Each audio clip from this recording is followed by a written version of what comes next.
So guys, tuturuan ko kayo mag-design ng baton. Ito guys. Ito lang gamit ko guys. Nilabhan na namin to dati. Huwag ka tumawa-tawa dyan. Okay guys, ako lang magdi-design nito. Walang dadaan sa may likod ha. So, masikip yung bahay namin kasi marami ng gamit. Tapos, dyan yung kwarto ko. May, naman ako, isa pa akong ate sa taas kwarto. Nandun din kwarto niya, magkahati kami. Ganun. Magkahati kami ng kwarto. And, tuturuan ko lang kayo. Pero, huwag nyo na lang ito gayahin kasi mahirap. Kailangan nyo ng tape. Gagamitan ko pa ito ng tape. Huwag ko tumawa-tawa dyan. And so, ito po. Pagkatapos ko po nito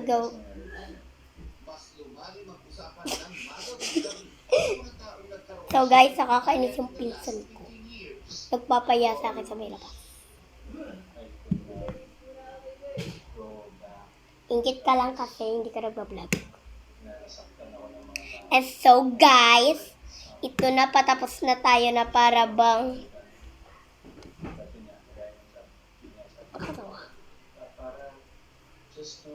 period, tumahimik ka na. So guys, nakakainis yung pinsan kong babae na chismosa. Yung nagpapaya sa akin sa may labas. Yan po.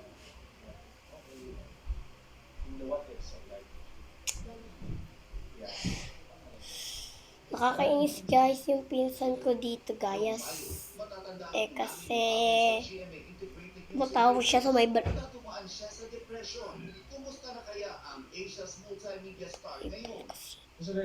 And so guys, patapos tayo na para bang bili ito sa may Shopee. Bili ng ate ko na pururot ate na maganda.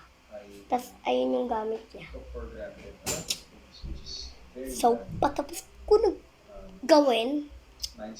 So nakakatawa na guys.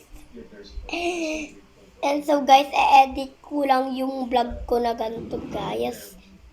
And one thing I learned from that is at the end of the day, you only have your faith okay na. yourself. Huwag na tayo mag-pictorial na maganda dyan na para bang guys. Mama, dadaan po eh.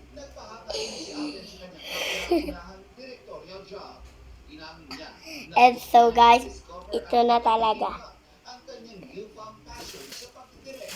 I'd like to do a project na Mama, hati tayo sa kape. Ay, oo nga pala. Gabi na. So guys, tapos na to. Wait lang, hindi ko pa na.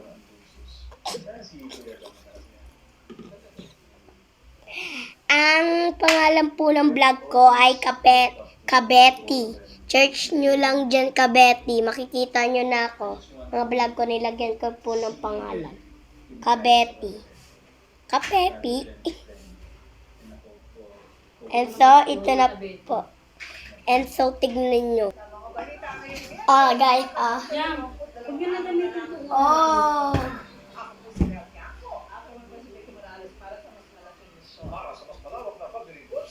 Oh. So guys, ito po ang baton. Bye-bye! Period. Tuldok. Sige, mamaya baba mo na yung mauna namin. Ala, 22.